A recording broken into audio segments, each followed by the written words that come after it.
এতক্ষণে নিজের সর্বস্ব হারানোর ভয়ে মুখ থেকে রক্ত সরে গিয়েছে ঈশানের। ও উপায়ন্তর না পেয়ে বিছানার নরম চাদরটা খামচে ধরে আতঙ্কিত দৃষ্টিতে চেয়ে আছে লোক দুটোর পানে। ঠিক এমন সময় লোক দুটোকে উদ্দেশ্য করে এরিস বলে ওঠে, Guys, the girl is yours tonight. Just enjoy as you can wish.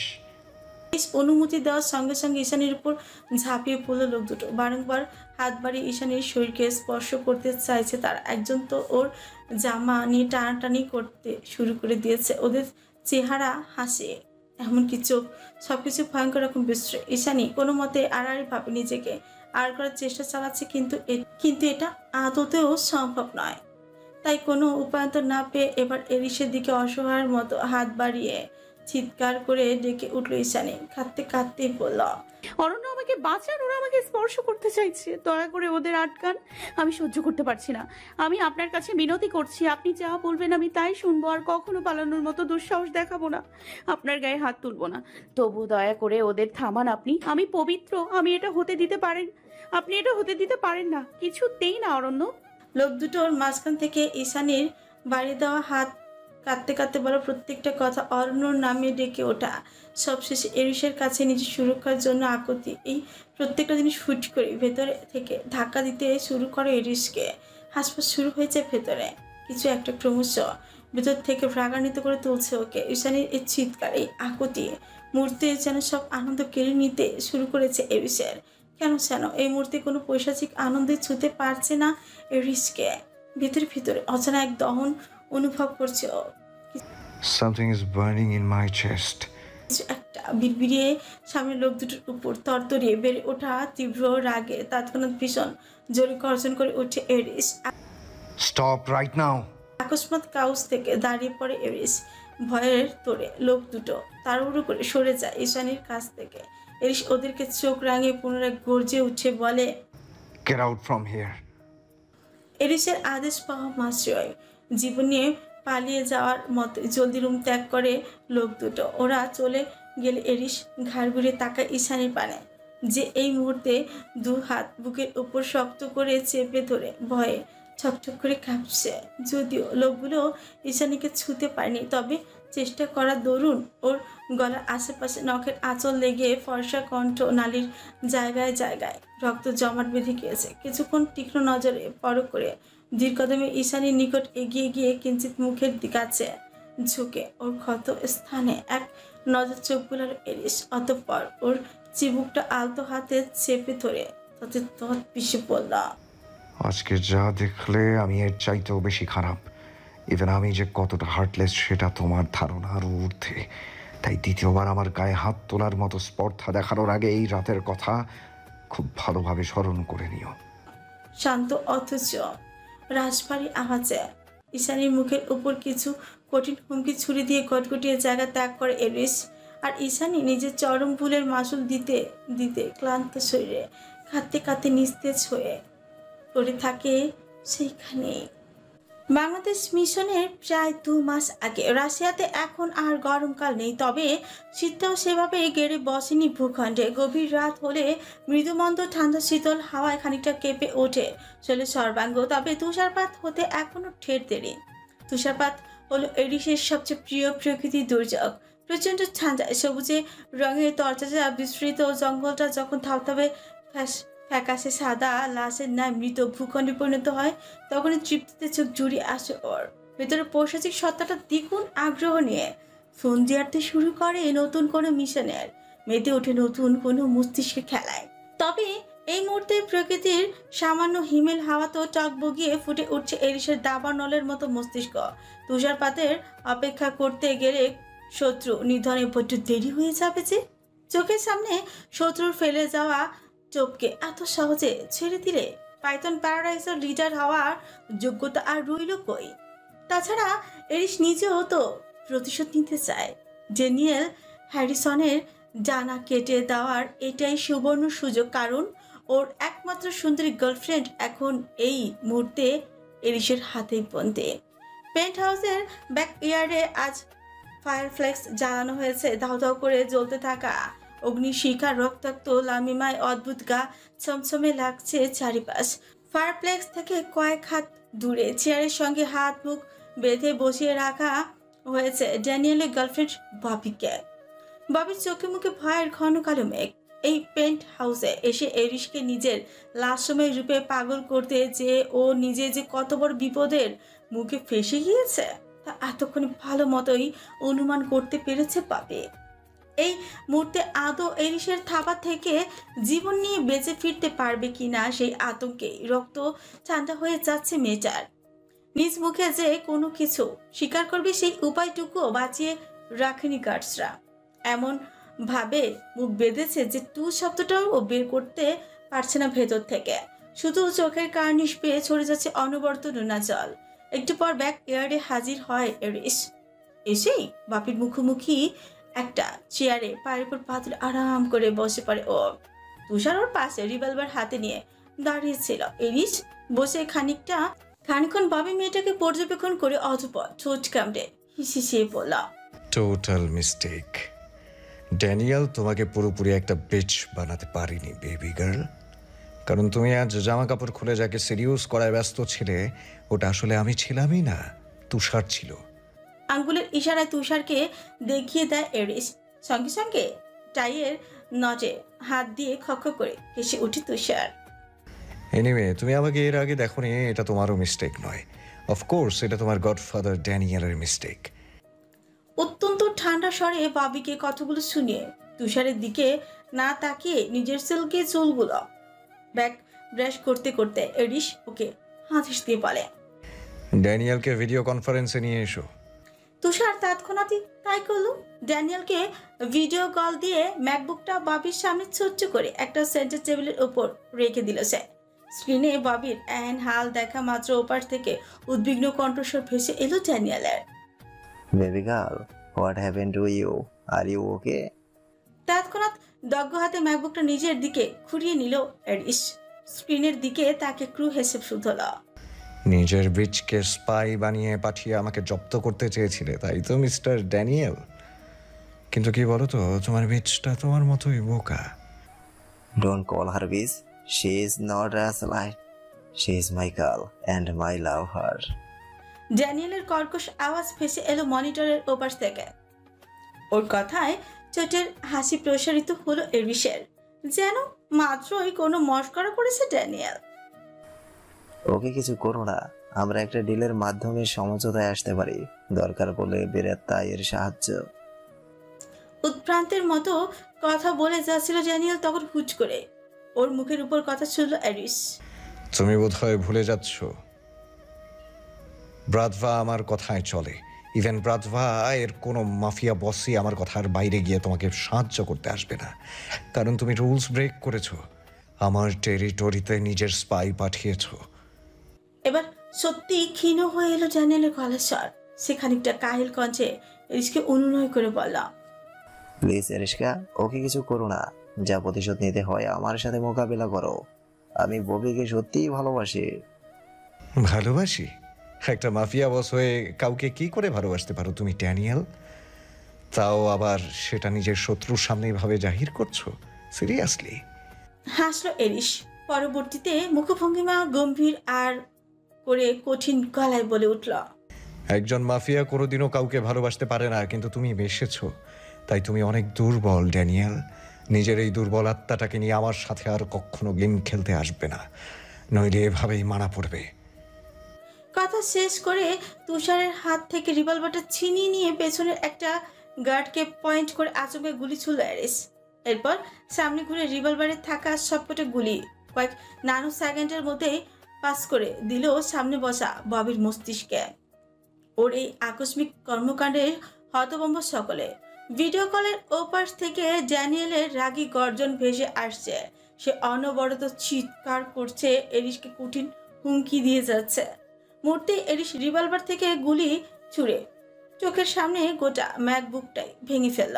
তুষার চট করে কোমর থেকে আরেকটা গান বের করে সতর্ক অবস্থান নিতে নিতে এরিশকে শুধল। কি হলো হঠাৎ? এরিশ ঘাড় ফুটে এদিক ওদিক সতর্ক দৃষ্টিপাত করে বলল, ড্যানিয়েল যখন ভিডিও কনফারেন্সে কথা বলার সময় বারবার হাত নাড়িয়ে কাউকে মোর্স কোড বোঝাচ্ছিল, তখনই সন্দেহ হয়েছিল যে ওদের ব্যাকআপ প্ল্যান আমার পেছনেই রয়েছে। এরপর সন্দেহের বারুদটা আর একটু ঝালিয়ে নেওয়ার উদ্দেশ্যে ববির পায়ের দিকে লক্ষ্য করলাম এবং তখনই শিওর হলাম she is also a mafia girl, কারণ ওর পায়ে ইংরেজি অক্ষরে ব্রাজফা ট্যাটু করা ছিল, যেটা আমাদের সবার শরীরেই রয়েছে বর্তমান। আরে কি ভাবছো সেই তখন থেকে? তোমাকে কিছু জিজ্ঞেস করেছি আমি রিস্কা।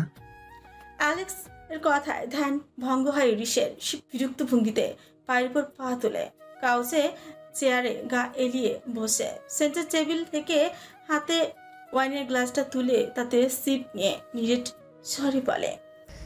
কি বলেছিলে শুনতে পাইনি। আশ্চর্য, মন থাকে কোথায় তোমার? Don't talk too much. কি বলতে চাইছো সোজা সাপটা বলো, আর কাজের কথার বাইরে অন্য কোনো কথা থাকলে বিদায় হও। তুষার রাস্তা দেখিয়ে দেবে। তুমি আমাকে এই স্লো ফলের মধ্যে বিদায় হতে বলছো? আমাকে, এই টমেটো পিন্সকে? আমি দয়ালু নই, তাছাড়া এটা আমার পেন্ট হাউস অ্যালেক্স। কথার নড়চড় হলে তোমাকে এই স্নোফলের মধ্যে মেরে পুঁতে রেখে দিতেও আমি দুবার ভাববো না। অ্যালেক্স খানিকটা মেকি রাগ দেখিয়ে বলে। এরিসের বরফ শীতল ধারালো কথার পারদে শুষ্ক চোখ গেলে অ্যালেক্স পরক্ষণেই জিভ দিয়ে অধর ভিজে পুনরায় শুধয়।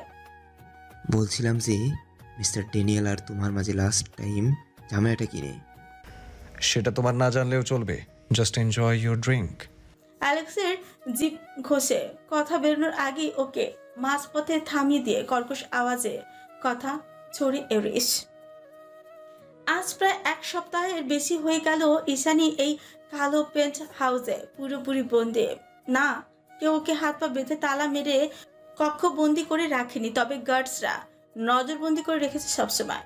পেন্ট হাউসের নিচতলার যেখানে স্টাফ কোয়ার্টার, তারই অন্য পাশে কিচেন কাউন্টার।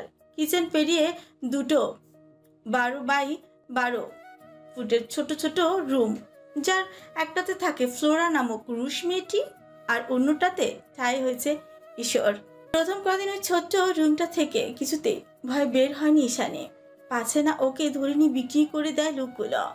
ভালোবেসে ঠকে যাওয়া ভীষণ যন্ত্রণা, নিজের করা ভুলের জন্য নিয়তি স্বরূপ সব হারিয়ে নিঃস্ব হয়ে একা একা একটা জীবন, বন্দি জীবনের গোলকধাঁধে আটকে পড়ার বিষণ্ণতা, পালানোর আকাঙ্ক্ষা, বেচার ফেরার আকুত। ভালোবেসে ঠকে যাওয়ার ভীষণ যন্ত্রণা, নিজের করা ভুলের জন্য নিয়তি স্বরূপ সব হারিয়ে নিঃস্ব হয়ে একা একটা বন্দি জীবনের গোলকধাঁধে আটকে পড়ার বিষণ্ণতা, পালানোর আকাঙ্ক্ষা, বেঁচে ফেরার আকুতি, সব কিছু মিলিয়ে যেন এক প্রলয়ঙ্কারী ঝড় বয়ে গিয়েছে ঈশ্বর তনুর হৃদয়ের উপর দিয়ে। এত কিছুর মাঝেও ঈশানী আবিষ্কার করে ফ্লোরা মেয়েটাকে। মেয়েটা বন্ধুসুলভ, দিনরাত ঈশানীর খোঁজ নেয় সে। এক কথা দু কথা দিয়ে ইস্যুর সঙ্গে ভাব জমানোর পায়তারা করে বেড়ে সারাক্ষণ। কথায় কথায় চঞ্চলা হরিণী শাবকের ন্যায় মিষ্টি করে হাসে। শেষ বিকেলে মরা রোদের মতো স্নিগ্ধ লাগে সেই হাসে। প্রথম প্রথম ভয় কুকড়ে থাকলেও ধীরে ধীরে ঈশানীও স্বাভাবিক হতে শুরু করে ফ্লোরার সঙ্গে। যদিও ইস্যু সবসময় মতোই কথা কম বলে, তবে ফ্লোরা ওকে কথা বলতে বাধ্যই করে। মনে করিয়ে দেয় দেশে ফেলে আসার সবচেয়ে ভালো বন্ধু নিঝুমের কথা। ঈশানী তো এটাই ভেবে পায় না যে ফ্লোরার মতো একটা সাদাসিধে কুলকুলে বহমান নদীর জলের মতো ঠান্ডা প্রাণোচ্ছল একটা মেয়ে এই মাফিয়াদের কালো দুনিয়ায় করছেটা কি, কিভাবে বা টিকে থাকছে সে। ঈশানী জানতে চায় ফ্লোরার অতীত। জিজ্ঞেস করলে হয়তো উত্তর দিতে এক মিনিটও দ্বিধাবোধ করবে না ফ্লোরা, কিন্তু ওই যে অন্তর্মুখী স্বভাবের দরুন সব কথা সহজে জিজ্ঞেস করে উঠতে পারে না ও। এই কয়দিনে ঈশানী আরও একটা গুরুত্বপূর্ণ জিনিস লক্ষ্য করেছে, এরিস, তুষার কেউ সচরাচর পেন্ট হাউসে থাকে না। এ ব্যাপারে ফ্লোরাকে জিজ্ঞেস করলে ফ্লোরা জানায় এরিস বেশিরভাগ সময় রাশিয়ার বাইরে থাকে, কখন আসে কখন চলে যায় সে হদিশ কেউ দিতে পারে না। এছাড়া বিভিন্ন সময় মিশনের উদ্দেশ্যে দেশ ত্যাগ করলে মাসের পর মাসও কেটে যায়, তবুও ফিরে আসে না এরিস। মাঝে মধ্যে এমনও হয় বহুদিন না ফেরার দরুন আমরা ধরেই নিই এরিস আর বেঁচে নেই, কারণ মাফিয়াদের জীবন মরণের কোনো সিকিউরিটি নেই। মিশনে গেলে আদেও ফিরে আসবে কিনা তারও কোনো নিশ্চয়তা নেই, আর এভাবেই চলতে থাকে বছরের পর বছর। তেমনি গত কিছুদিন ধরে পেন্ট হাউসে নেই এরিস। ঈশানী অন্তত দেখেনি। অবশ্য এরিসের গন্তব্য না থাকলেও স্বস্তি লাগে ঈশানের। ওই সময়গুলোতে একটু শান্তিতে দম নিতে চায়ও।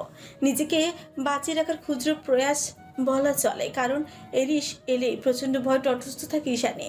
কখন যেন আবার ওকে ওইসব নোংরা জায়গায় পাঠানোর কথা বলে ফেলে সেই আতঙ্কে। বিকেল থেকে চুলোয় ভেড়ার মাংস কষাচ্ছে ফ্লোরা, অন্য পাশে কাউন্টারে ওপর ময়দা গোলা বানিয়ে সেটাকে অপটু হাতে মেখে খামির বানানোর চেষ্টা চালাচ্ছে এসো। ফ্লোরা কখনোই রান্নার কাজে হাত লাগাতে দেয় না ইসুকে, কিন্তু সম্পর্কটা আগের তুলনায় স্বাভাবিক হওয়ার দরুন ঈশানী নিজেই সময় কাটাতে এসব করে।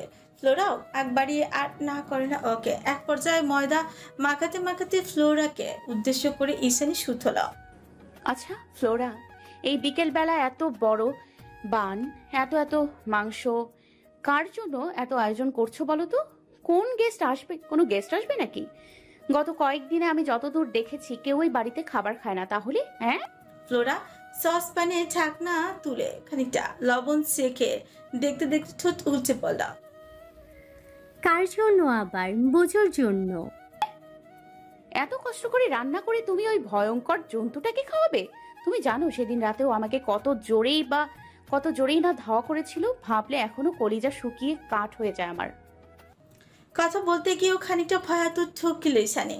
বিশাল সাইজের বানটা ওভেনে ঢুকিয়ে ওকে আশ্বস্ত করে ফ্লোরা।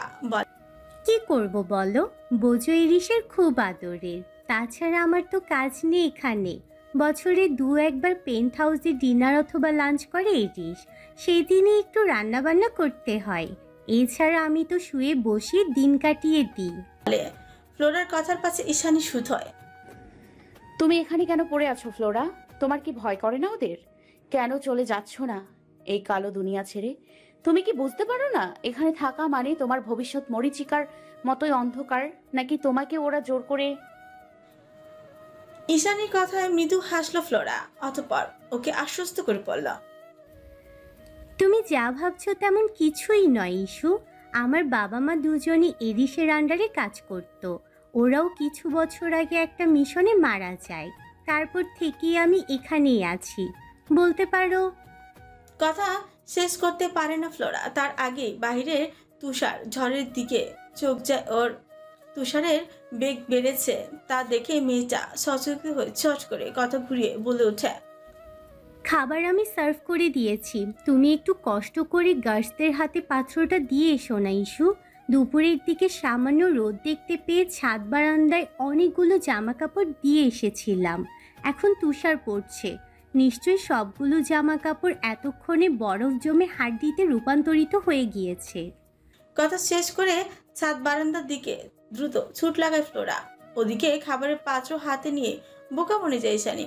ও তো জানেই না এই বোঝো ফজর ঘর কোন দিকে, অগত্যা কোন দিকে যাবে না বুঝতে পেরে চেঁচিয়ে ফ্লোরাকে ডাকে ঈশানী। আরে যাবোটা কোন দিকে এটা তো বলে দিয়ে যাও। ওপাশ থেকে সাড়া দেয় না ফ্লোরা, হয়তো শুনতে পায়নি। মাফিয়া পেন্ট হাউস বলে কথা, সাউন্ড প্রুফ আর সিকিউর তো হবেই। এদিকে এরিশ পেন্ট হাউসে না থাকায় খুব বেশি ভাবলো না ঈশানী। খাবারের পাত্রটা সমেত হাঁটা দিল লাউঞ্জের দিকে, কিন্তু এদিকটায় কোনো ঘর নেই। তাই এবার ভয়ে ভয়ে পা বাড়ল দোতলায়। সেই যে প্রথম দিন এরিশ টেনে হিস্ট্রে নিয়ে গিয়েছিল, তারপর আর কোনো দিনও এই মুখো হয়নি ঈশানী। এতদিন বাদে আজ আবারও একই পথে পা বাড়াতে কিছু ভয় করছে ওর, কিন্তু স্বস্তি একটাই, আশেপাশে কোথাও এরিশ নেই। তাই কিছুটা আত্মবিশ্বাস নিয়ে এবার করিডোর ধরে হাঁটা শুরু করে ঈশানী। বিশাল করিডোরের এ মাথা ও মাথা খুঁজতে খুঁজতে এক পর্যায়ে দেখলো করিডোরের শেষ মাথায় কিছু গার্ডস দাঁড়িয়ে আছে। মনে হয় তারাই পাহারা দিচ্ছে। তাদের দেখে ইস্যুর মনে পড়ে যায় ফ্লোরা বলেছিল, বোঝোর ঘরের সামনে সর্বক্ষণ গার্ড পাহারাই থাকে। তার মানে এরাই হয়তো হবে। সেই ভেবে সামনে এগোয় ঈশানী। সামনে এগোতেই দেখতে পায় একটা বিশাল আকৃতি নান্দনিক কারুকাজ করা কালো ফটকের সামনে পাহারায় দাঁড়িয়ে আছে সেগুলো। ইস্যু তাদের দিকে নিকট এগিয়ে গিয়ে ঠোঁটের সাহায্যে শুষ্ক অদর ভিজিয়ে আড়ষ্ট কণ্ঠে বলে, খাবার নিয়ে এসেছিলাম। ইস্যুর কথা শোনা মাত্রই দুপাশে সরে দাঁড়িয়ে দরজা সামান্য খুলে হাতের ইশারায় ভেতরে এগিয়ে যেতে বলে লোকগুলো। তাদের এই অদ্ভুত রহস্যময় কর্মকাণ্ডগুলো প্রচুর ভাবায় ঈশানীকে। ও অমনোযোগী হয়ে এলোমেলো পায়ে ভেতরে যেতে যেতে বিড়বিড় করে বলে ওঠে। আশ্চর্য, লোকগুলো এমন কেন, কথা বলতে পারে না নাকি?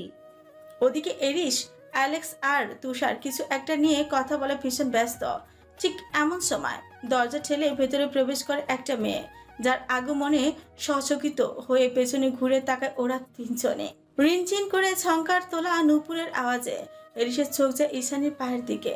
মোমের মতো মসৃণ ফর্সা দুটো পা, প্রচন্ড ঠান্ডার মাঝেও খালি পায়ে তকতকে মেঝের উপর দাঁড়িয়ে আছে মেয়েটা। খালি পায়ে দাঁড়িয়ে থাকার দরুন ফর্সা পা দুটো রক্তিম হয়ে আছে যেন দুধে আলতা বর্ণ। তার পা থেকে শুরু করে ধীরে ধীরে এরিসের কুটিল দৃষ্টি বিচরণ শুরু করে ঈশানীর সর্বাঙ্গে। পরনে ফ্লোরার থেকে ধার করা ফিনফিনে পাতলা একটা ফ্রক, হাতে খাবারের পাত্র, কাজ ছড়িয়ে পিঠে নেমে আসা রেশমের মতো সিল্কি চুলগুলোর দু একখানা চুল অবাধ্য সহচরের ন্যায় এলোমেলো হয়ে বিচরণ করছে ওর মুখের উপর।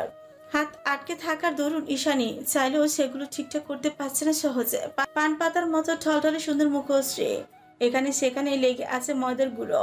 হাত দুটো ও একই অবস্থা, ময়দার মাখামাখি। সেগুলো দেখে মনে হচ্ছে ময়দার ড্রাম থেকে মাছই উঠে এসেছে মেয়েটা, অথচ এত এলোমেলোর মাঝেও ঈশানীর সমুদ্রের জলের মতো গভীর নীলাম্বর ওই টানা টানা চোখ দুটো পুরো দুনিয়ায় আকর্ষণ কেড়ে নিতে সক্ষম, যে আকর্ষণ থেকে আজ বাদ যায়নি স্বয়ং টমেটো প্রিন্স অ্যালেক্স। আচমকা দরজা ঠেলে এতগুলো মাফিয়াকে একসঙ্গে দেখতে পেয়ে ভয় আর চকিতে কয়েক মুহূর্তের জন্য হৃৎপিণ্ডের কার্যক্রম বন্ধই হয়েছে ঈশানের। কিছুক্ষণের জন্য যেন নড়াচড়া করতে ভুলে যায় মেয়েটা। পরক্ষণে এরিসের তীক্ষ্ণ দৃষ্টি লক্ষ্য করে কিছু না বলে আবারও পেছন ঘুরে খিচে দৌড়ে অফিস রুম থেকে বেরিয়ে যায় মেয়েটা। কয়েক মিনিটের ব্যবধানে বৃষ্টি শেষে শীতল হাওয়ার মতো বুক চিরে ভেতরে প্রবেশ করে। আবারও ঝড়ের বেগে আকস্মাৎ হয় মিলিয়ে গেল মেয়েটা। এরিস শিকুচকে থমথমে মুখে চেয়েছে দেখলো শুধু। ওদিকে ইস্যুকে দেখা মাত্র অ্যালেক্স উত্তেজিত হয়ে তুষারকে শুধল। ওয়াও, কোথায় পেয়েছো একে? পুরো বিতু হরেনি, আর চোখগুলো দেখলে উফ। এরিসের ঘোর কাটে অ্যালেক্সের কথায়, ওর চোখে মুখে উচ্ছ্বাসের জোয়ার। তা দেখে এরিস বলে, আমার পেন্ট হাউসের যে কোনো জিনিস থেকে নিজের নজরটা সামলে রাখার অভ্যেস করো অ্যালেক্স। এখানকার সবকিছুই ভীষণ দামি। উচ্ছ্বাসের জোয়ার কমে না অ্যালেক্সের কণ্ঠে। ও কি ভেবে যেন হুট করে মেঘ না চাইতে জলের মতন একটা দারুণ প্রস্তাব দিয়ে বসে তুষারের কাছে। এরিসকে শুনিয়ে অ্যালেক্স বলে, জিস্কা, এই মুহূর্তে যেটার জন্য মুখিয়ে আছে, ইভেন যার জন্য ও মিশন পর্যন্ত রেডি করতে চাইছে, সেটা হাতে পাওয়া কিন্তু খুব সহজ। মানে? অ্যালেক্সের কথায় ভ্রু কুচকালো এরিস। অ্যালেক্স পুনরায় শয়তানি হেসে বলল, রক্ত হিরো। তুমি যেমন এই অমূল্য পাথরটি নিজের বানাতে চাইছো, তেমনি এর বিনিময়ে ড্যানিয়েলও কিছু চায়। তুষার বলল, আমি জানি আপনি আকারে ইঙ্গিতে মেয়েটার কথা বলছেন, কিন্তু একটা মেয়ের বিনিময়ে ড্যানিয়েল কেন আমাদের ব্লাড ডায়মন্ড দিতে যাবে? Because he is a one man Hunter. মেয়েদের প্রতি ওর আলাদা আসক্তি রয়েছে। গার্লফ্রেন্ড ববিকে হারানোর পরে বলতে পারো সাইকোপ্যাথে পরিণত হয়েছে। আই থিঙ্ক এরকম একটা সুন্দরী ভার্জিন মেয়ের জন্য ব্লাড ডায়মন্ড দিয়ে দিতে দুবার ভাববে না ড্যানিয়েল। কিছু একটা ভেবে লম্বা শ্বাস নিল এরিস। ভেতরে কিছুটা বাতাস ঝিঝিঝি বলল, সবাই বুঝলাম, কিন্তু তুমি এতটা শিওর কিভাবে হলে? ড্যানিয়েল আমার মিত্র। তুমি চাইলে আমি নিজ দায়িত্বে এই ডিলটা হ্যান্ডেল করতে পারি রিস্কা। এরিস আর কিছু বলল না। অ্যালেক্সের জ্বলন্ত কুটিল চোখ আর বাঁকা হাসির দিকে তাকিয়ে ওয়াইনের গ্লাসে সিপ নিয়ে নির্লিপ্তে। সন্ধ্যা হয়েছে অনেকক্ষণ। বাইরে অবিরত তুষারপাত হচ্ছে। পেঁজা তুলোর মতন ঠান্ডা বরফ কুচি জমে একেবারে সাদা হয়ে আছে দৃশ্যপট।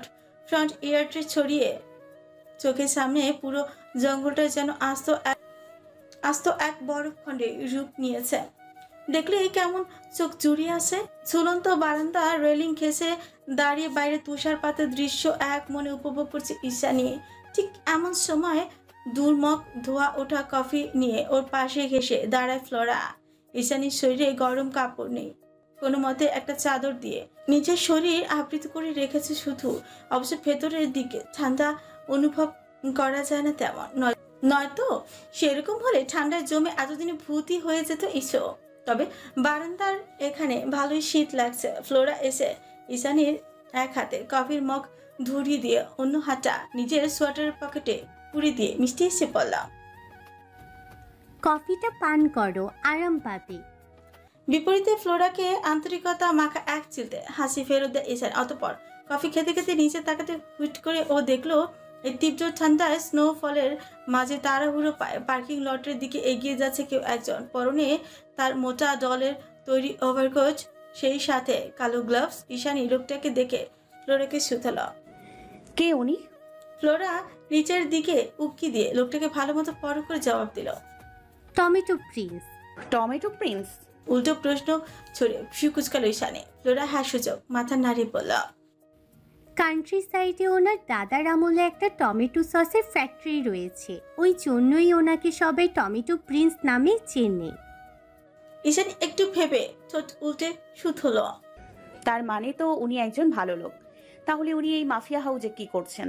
ঈশানী সরলতা খানিকক্ষণ হাসল ফ্লোরা, অতঃপর ধাতস্থ কণ্ঠে বলল, এখানে যেই আসে সেই কোনো না কোনো মোস্ট ওয়ান্টেড টেরোরিস্ট ইস্যু। উনি হলেন টমেটো প্রিন্স অ্যালেক্স আন্দ্রেও, রাশিয়ার নাম্বার 1 ড্রাগ ডিলার। মজার বিষয় হলো ওনার টমেটো ফ্যাক্টরিতে টমেটো সস নয়, বরং ড্রাগ উৎপন্ন হয়। ড্রাগ পাচারের সূত্র ধরেই মূলত এরিসের মতো বাঘা বাঘা মাফিয়া বসের সাথে ওঠা বসা রয়েছে ওনার। উনি দেখতে বেশ হাসি খুশি চঞ্চল হলেও ভেতরে ভেতরে ওনার মধ্যে হাইনার বসবাস। ফ্লোরা কথাগুলো শুনে বিস্ময় হতবিহ্বল ঈশানী। কত সহজেই না ওদের মতো জানোয়ারের বর্ণনা দিয়ে দেয় ফ্লোরা। শুনে মনে হয় এগুলো যেন কোনো বৈধ পেশা। অবশ্য ফ্লোরাকে দোষ দিয়ে লাভ নেই, রাশিয়া দেশটাই এমন। পৃথিবীর অধিকাংশ মাফিয়া গ্যাংয়ের মূল ঘাঁটি এই দেশেই অবস্থিত। পেরিয়ে গিয়েছে আরও 3 দিন। আজ আর সকাল সকাল তুষার পড়ছে না, বরং ঘন কুয়াশা আড়াল থেকে উকি দিয়েছে এক ফালি সোনালি সূর্য কিরণ।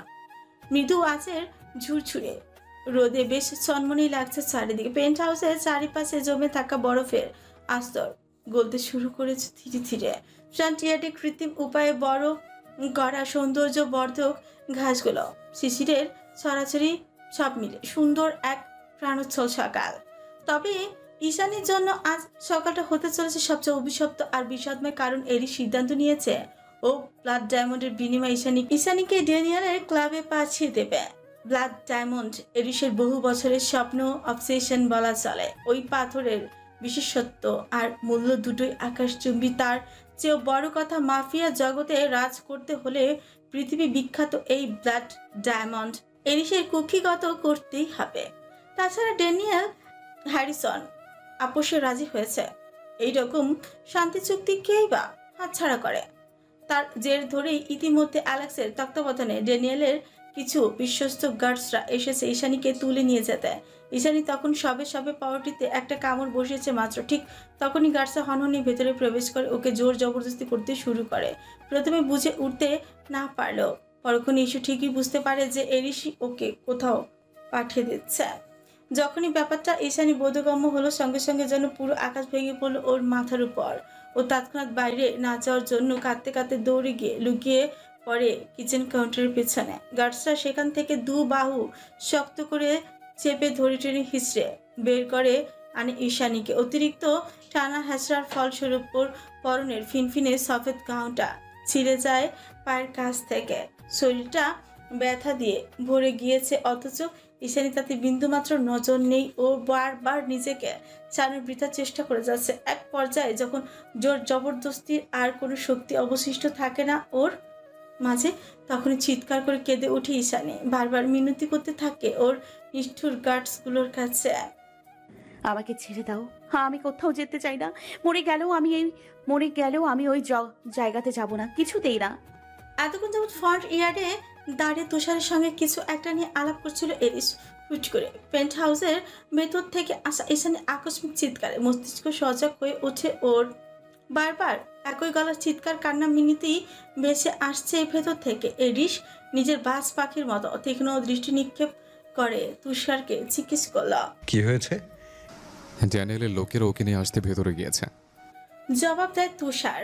এরিস আর বিপরীতে কিছু বলে না। তুষার শুধু লক্ষ্য করে মুহূর্তেই এরিসের স্বাভাবিক মুখভঙ্গিমা কঠিন রূপ ধারণ করেছে। ও হাত দুটো মুষ্টিবদ্ধ করে ঈশানীর চিৎকার না শোনার চেষ্টা করছে। একটু পরে গার্ডসরা টেনে হিসড়ে পেন্ট হাউস থেকে বের করে নিয়ে এলো ঈশানীকে। প্রচণ্ড ধস্বস্তির ফলে ওর সফেদ গাউনটা ময়লায় ভরে গিয়েছে, জায়গায় জায়গায় ছিঁড়ে পায়ের কোমল অংশ বেরিয়ে আসছে চোখের সামনে। তবুও নিজেকে ছাড়াতে মরিয়া ঈশানী। ওকে যখন লন থেকে টেনে হিসড়ে ফ্রন্ট ইয়ার্ডে নিয়ে আসা হলো তখনই এরিসকে দেখতে পায় ঈশানী। ওকে দেখা মাত্র চিৎকার করে কেঁদে উঠে মেয়েটা। সেদিনের মতোই কাঁদতে কাঁদতে কাকুতি মিনতি করে বলে,